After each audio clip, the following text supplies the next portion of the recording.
नमस्कार, मैं श्याम देवड़ा हमारे YouTube चैनल ज्योग्राफी जंक्शन पे आपका हार्दिक स्वागत करता हूँ। आज हम बात करने वाले मुख्य रूप से कि अरावली पर्वतमाला का क्या महत्व है राजस्थान में, या अरावली पर्वतमाला की क्या क्या विशेषता है। यानी अरावली पर्वतमाला राजस्थान के लिए इतनी अलग रूप से यानी विशिष्ट महत्व क्यों रखती है, या अरावली पर्वतमाला को खनिजों का भंडार क्यों कहा जाता है।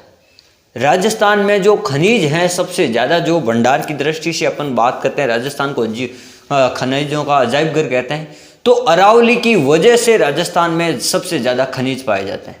क्योंकि अरावली एक धात्विक और अधात्विक दृष्टि से, जो खनिजों की दृष्टि से विशिष्ट महत्व रखती है। अरावली की जो जलवायु है वो भी एक अलग प्रकार की जलवायु है, सदाबहार वनों की। अरावली में जो जल विभाजक के रूप में भी ये काम करती है। अरावली इस प्रकार से फैली हुई है कि जो मानसूनी पवनों को सहायता नहीं प्रदान करती है बारिश करने में, यह मानसून के समानांतर फैली हुई है। और राजस्थान में जो अरावली क्षेत्र है, यह एकमात्र जो राजस्थान का हिल स्टेशन कहलाता है, यानी जो पर्यटन स्थल कहलाता है राजस्थान में, जो पहाड़ी के ऊपर, वो यहाँ पर है माउंट आबू सिरोही में, जो आपको पता होगी ग्रीष्मकालीन राज्यपाल की राजधानी हुआ करती थी। और यहाँ पर जो अरावली पर्वत है, यहाँ पर जो माउंट आबू बसा, यहाँ पर सबसे ऊंचाई पर स्थित राजस्थान में एक झील है, नक्की झील भी स्थित है। यह एक पर्यटन का महत्वपूर्ण केंद्र भी है। और अरावली की कई सारी जो विशेषताएं हैं उनके बारे में अपन अध्ययन करते हैं आज इस अध्याय में। तो देखो, सबसे पहले अपन बात करते हैं अरावली की जो औसत ऊंचाई है, यानी जो अरावली पर्वतमाला है इसकी औसत ऊंचाई कितनी है, तो लगभग आपके 930 मीटर है। कितनी है? 930 मीटर है। राजस्थान का विशिष्ट पर्वतीय प्रदेश है। यानी राजस्थान में अरावली का जो स्थान है ना, 4 भौतिक प्रदेशों में एक विशिष्ट महत्व रखता है। ये एक अलग प्रकार का जो प्रदेश है, क्योंकि इसमें सभी प्रकार के जो धातु है, खनिज वगैरह है, जैसे अपन बात करेंगे जो पेड़ वगैरह है, वर्षा का जो क्षेत्र है, स्थान है, या अन्य विविधताओं से मिट्टी है, या अन्य विविधताओं से यह एक विशिष्ट प्रदेश कहलाता है। जैसे अपन बात करते हैं जो अरावली पर्वतमाला है राज्य में, जो अरावली पर्वतमाला राजस्थान में अगर बात की जाए तो ये दक्षिण पश्चिम से उत्तर पूर्व की ओर विस्तृत है। कहाँ से? दक्षिण पश्चिम से लेकर उत्तर पूर्व की ओर विस्तृत है। और अरावली का जो विस्तार है दक्षिण पश्चिम में ज़्यादा है, चौड़ाई ज़्यादा है, और मध्य में बिल्कुल कम है, और उत्तर पूर्व में वापस इसकी थोड़ी चौड़ाई बढ़ जाती है। यह एक तंदूरे नुमा आकृति में है, या अपन कह सकते हैं यह दक्षिण पश्चिम से उत्तर पूर्व की ओर फैली हुई है। अरावली मुख्यतः गुजरात के, जो अपन कह सकते हैं अरब महासागर में इसकी जड़ें हैं। अरावली कहाँ से? अपन को जो दिखाई तो गुजरात से देती है, लेकिन अरावली की जो जड़ें हैं मुख्य रूप से अपन कह सकते हैं अरब महासागर से मानी जाती है। ये अरावली गुजरात होते हुए, राजस्थान होते हुए हरियाणा है और दिल्ली तक जाती है। जो दिल्ली में यहाँ पर एक हिल स्टेशन जो है, राष्ट्रपति भवन बना हुआ रायसीना की पहाड़ी पर, ठीक है। तो ये यहाँ गुजरात, राजस्थान, हरियाणा और दिल्ली से होते हुए ये फैली हुई है। इसका जो विस्तार है दक्षिण पश्चिम से उत्तर पूर्व की तरफ है, और इसकी जो लगभग लंबाई है आपको 700 किलोमीटर लिखा हुआ मिलेगा। अगर अपन बात करें तो 692 है। कितनी है? 692, लगभग 700 से लेकर 692 तक है। और अरावली का जो विस्तार है वो राजस्थान में सर्वाधिक है। लगभग अरावली की टोटल लंबाई का 80% तो राजस्थान राज्य में फैला हुआ है। तो अरावली इसलिए महत्वपूर्ण है राजस्थान के लिए।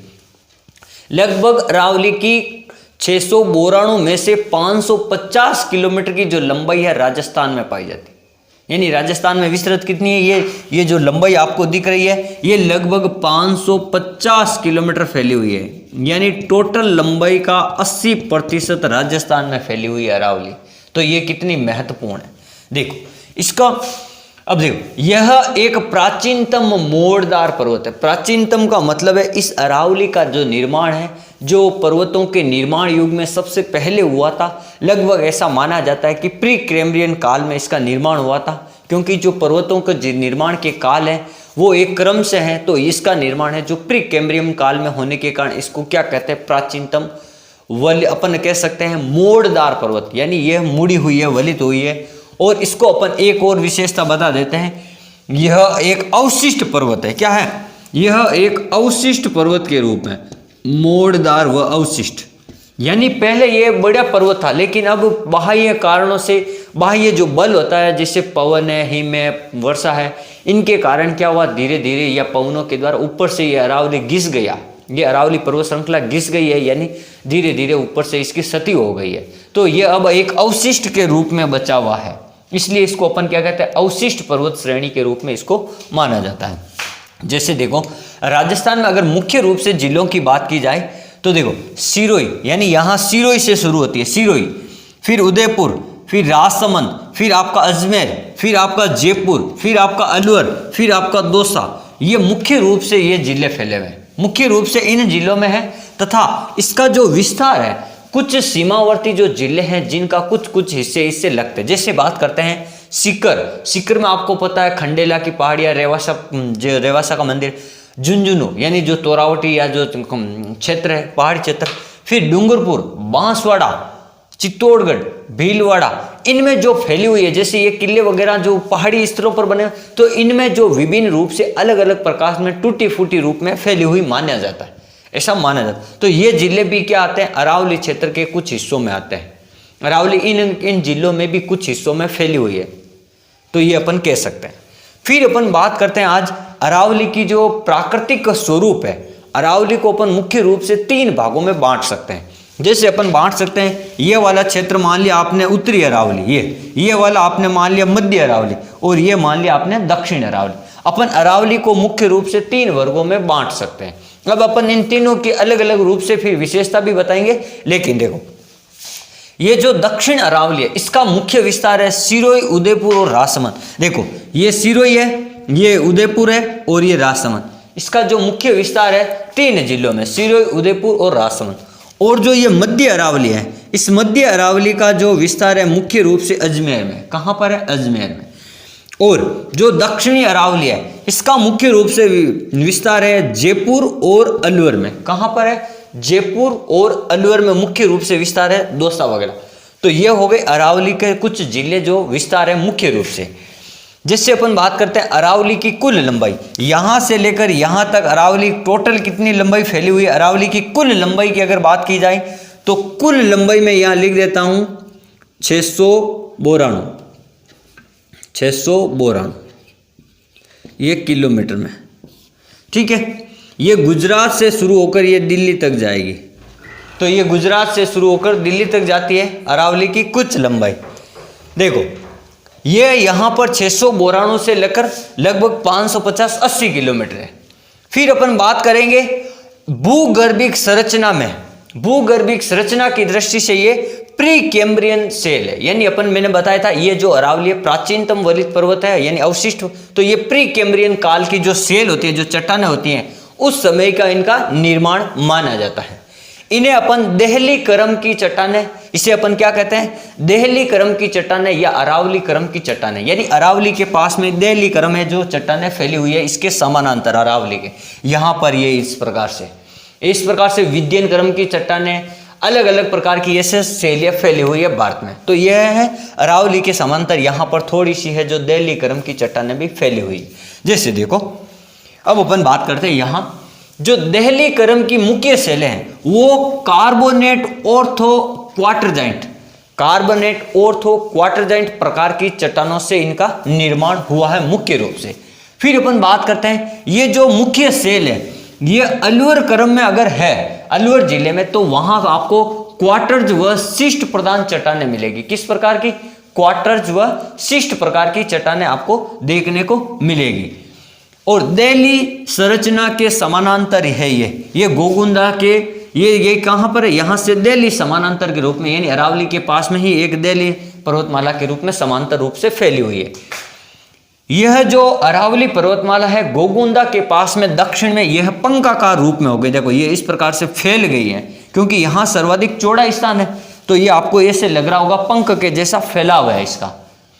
तो देखो यह जो श्रेणी है दहली क्रम, यहाँ पर आपको फाल्ट यानी इस अरावली पर्वतमाला में कुछ आपको जो कहीं से कटी फटी, कहीं से भ्रंश चट्टानें मिलेगी, फॉल्ट यानी दरार रूप में भी मिलेगी। तो अरावली को अपन क्या कहते हैं, अरावली के कुछ भाग ऐसे हैं जहाँ पर दरार रूप में है या विस्तृत रूप से या वहाँ फाल्ट आपको मिलेगा, भ्रंश। तो देखो अब अपन बात करते हैं अरावली की जो जलवायु है। जैसे देखो अरावली ये जो क्षेत्र है इसके पश्चिम में आपको शुष्क व अर्ध शुष्क प्रकार की जलवायु मिलेगी। अरावली के पश्चिम में शुष्क व अर्ध शुष्क, यानी ये शुष्क होगी, ये अर्ध शुष्क प्रकार की जो जलवायु मिलेगी, जहां पर आपको बिल्कुल शुष्क मौसम, बारिश बिल्कुल कम होगी, रेतीली जो मिट्टी रहती है, जो असंगठित प्रकार की मिट्टी, अनउपजाऊ बंजर प्रकार की मिट्टी, वनस्पतियों का अभाव मिलेगा। और यह जो अरावली का ये पश्चिम वाला क्षेत्र है, अगर अरावली में बंगाल की खाड़ी से अगर इस प्रकार से बारिश आती है अरावली से, तो ये जो ये क्षेत्र है ये क्या हो जाता है, ये वृष्टि छाया क्षेत्र में आ जाता है। ये क्या आ जाता, पूरा पश्चिमी राजस्थान वाला क्षेत्र ये पश्चिमी राजस्थान वाला क्षेत्र आ जाता है वृष्टि छाया प्रदेश में। तो ये आपको ध्यान रखना पड़ेगा। जब बंगाल की खाड़ी का मानसून आएगा तो अरावली से टकराएगा, फिर अरावली से टकराने के बाद में यहाँ वर्षा करने के बाद में धीरे धीरे पवने अरावली को पार करते हुए यहाँ पर बिल्कुल कम बारिश करती है, इसलिए इसको कहते हैं अरावली का वृष्टि छाया प्रदेश। बंगाल की खाड़ी का वृष्टि छाया प्रदेश कौन सा हो गया, ये पश्चिमी राजस्थान हो गया। देखो यहाँ तो अपने विशेषता देख ली, वनस्पति का अभाव है, मिट्टी आपकी बिल्कुल कम है, वर्षा आपकी बिल्कुल कम है, जो मिट्टी में आर्द्रता कम है और मिट्टी अनउपजाऊ प्रकार की है ये, और जो पेड़ पौधे होंगे वो छोटे छोटे कंटीली झाड़ियाँ वगैरह होगी या सूखे हुए पेड़ होंगे, पत्तियाँ बिल्कुल छोटी होगी, जड़ें बिल्कुल लंबी होगी, ये इनकी विशेषता। अब जैसे अपन अरावली के पूर्वी भाग की बात करते हैं तो यहाँ पर है अरावली के पूर्व में मैदानी भाग, अरावली के इधर पूर्वी भाग में है मैदानी भाग, और यहाँ है अरावली के दक्षिण में पठारी भाग। तो देखो अरावली का जो पूरी मैदानी भाग है, यहाँ पर जो अरावली से निकलने वाली जो नदियाँ वगैरह होती है, बनास है, चंबल है, बाणगंगा है, जितनी भी ये इनकी सहायक नदियाँ, वो यहाँ से जलोढ़ के रूप में इस मैदान का निर्माण करती है ये नदियाँ। तो ये जो मैदान है राजस्थान का सबसे उपजाऊ मैदान माना जाता है, और सर्वाधिक जो कृषि के लिए उपयुक्त जलवायु दशाएं वो यहाँ की है। और यहाँ पर जो कृषि जलवायु दशा के साथ साथ में यहाँ पर जनसंख्या भी सर्वाधिक है, जनघनत्व भी राजस्थान में सर्वाधिक है क्योंकि जनसंख्या ज़्यादा है, यहाँ औद्योगिक क्षेत्र भी है। तो इस प्रकार से, और यहाँ पठारी क्षेत्र, ये जो दक्कन के जो मालवा पठार का जो हड़ौती संभाग है, ये दक्कन के मालवा पठार का ही हिस्सा माना जाता है। तो अपन कह सकते हैं यहाँ पर काली मिट्टी की ज़्यादा मात्रा है, क्योंकि यहाँ पर जो आपको मिलेगा दक्कन का लावा पठार ज्वालामुखी से निर्मित है, ज्वालामुखी से आपकी काली मिट्टी का निर्माण होता है मुख्य रूप से यहाँ पर। देखो अब अपन अरावली की बात करते हैं, अरावली की दोनों तरफ की अपन ने बात कर ली। तो अब अरावली जो पर्वतमाला है ये एक अपन कहते हैं जैसे ऊंचाई पर जाने पर क्या होता है, तापमान हमेशा क्या होता है, गिरता रहता है। तो तापमान गिरने के साथ साथ क्या होता है, अरावली में जो जैसे जैसे अपन ऊंचाई पर चढ़ते हैं तो तापमान गिरेगा, तो वहां पर मौसम क्या हो जाएगा, ठंडा हो जाएगा, एकदम सुहावना मौसम हो जाएगा। तो यहाँ पर एक हिल स्टेशन है, यानी एक जो गर्मियों की यानी ग्रीष्म ऋतु में या वर्षा ऋतु का जो एक अलग ही मौसम रहता है, सुहावना मौसम रहता है पहाड़ियों के ऊपर। तो ये राजस्थान एकमात्र जो क्षेत्र है पहाड़ी इलाका है माउंट आबू सिरोही में। तो ये जो सिरोही में माउंट आबू क्षेत्र है ये इस अरावली पर्वतमाला के यहाँ पर है, जहाँ पर अलग प्रकार की जो वनस्पति पाई जाती है, उष्ण कटिबंधीय सदाबहार प्रकार की वनस्पति, जहाँ सदाबहार यानी हरे भरे रहते हैं पेड़ पौधे हमेशा, क्योंकि ऊंचाई पर स्थित है इसलिए वहाँ पर वायुमंडल में आर्द्रता रहती है इस प्रकार से।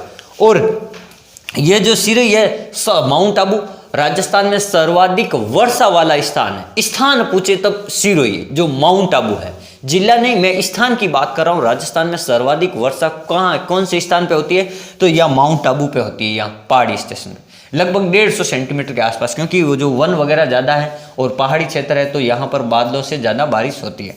तो ये हो गया। यहीं पर आपकी नक्की झील भी है, यहाँ आपको ध्यान रखना, नक्की झील भी यहीं पर है ऊपर पहाड़ी हिल स्टेशन पर, एक पर्यटन का मुख्य केंद्र है राजस्थान में। फिर अपन बात करते हैं यहाँ पर जो पेड़ पौधे हैं सदाबहार प्रकार के पेड़ पौधे पाए जाएंगे, और इन पेड़ पौधों की मुख्य विशेषता ये एनी टाइम सदा हरे भरे रहेंगे। और देखो यहाँ पर सघन प्रकार के जो पेड़ पौधे पाए जाएंगे, पास पास में पेड़ पौधे ज़्यादा संख्या में ज़्यादा होंगे पेड़ पौधे। यहाँ जो ये वर्षा युक्त क्षेत्र है अरावली का, ये सिरोही वाला। फिर यहाँ पूर्व में ये आर्द्र क्षेत्र हो जाएगा, इधर वाला जो क्षेत्र आर्द्र है। यहाँ वर्षा की विभिन्नता के कारण यहाँ जो पेड़ पौधे भी अलग अलग प्रकार के पाए जाते हैं। राजस्थान के पूर्व पश्चिम में अलग है, अरावली मध्य के और मध्य में, अरावली के पूर्व में पेड़ पौधे अलग है क्योंकि विभिन्नता के कारण। अरावली में मुख्य रूप से सदाबहार वन पाए जाते हैं, जैसे धोकड़ा वन है, बरगद है, जामुन है, गुल्लर है, खेर है, या अपन कह सकते हैं आम है, बांस है। इस प्रकार के जो आपको वन अरावली में देखने को मिलेंगे। और अरावली के जो दक्षिण में जो ये वाला जो क्षेत्र है, राजसमंद, डूंगरपुर, बांसवाड़ा, नीचे वाला जो क्षेत्र है, ये यहाँ इसके दक्षिण पूर्व में ये माही बेसिन पड़ता है। दक्षिण में क्या पड़ता है? माही बेसिन, यानी माही नदी का जो आसपास का जो क्षेत्र है, नदी माही नदी की जो सहायक नदियाँ हैं उसका क्षेत्र, या जो अपन कहते हैं माही नदी यानी कांटल, यानी अपन कहते हैं इसको 56 नदी नालों का समूह। क्या कहते हैं? 56 गाँवों का या 56 नदी नालों का समूह कहाँ पर है? वो माही बेसिन में। तो इस प्रकार आज हमने पार्ट 1 में अरावली की औसत ऊंचाई आपको पता होनी चाहिए 930 मीटर है। कितनी है? 930 मीटर है, ये आपको ध्यान है। तो आज हमने इस प्रकार से पढ़ा कि अरावली के जो पार्ट 1 में अपन ने पढ़ा अरावली की कुछ विशेषताएं, अरावली की ऊंचाई, अरावली की लंबाई, राजस्थान में उसका क्या भाग है, और राजस्थान में अरावली को प्राकृतिक रूप से 3 भागों में बांटा गया। अरावली की जलवायु किस प्रकार की है और मौसम किस प्रकार का।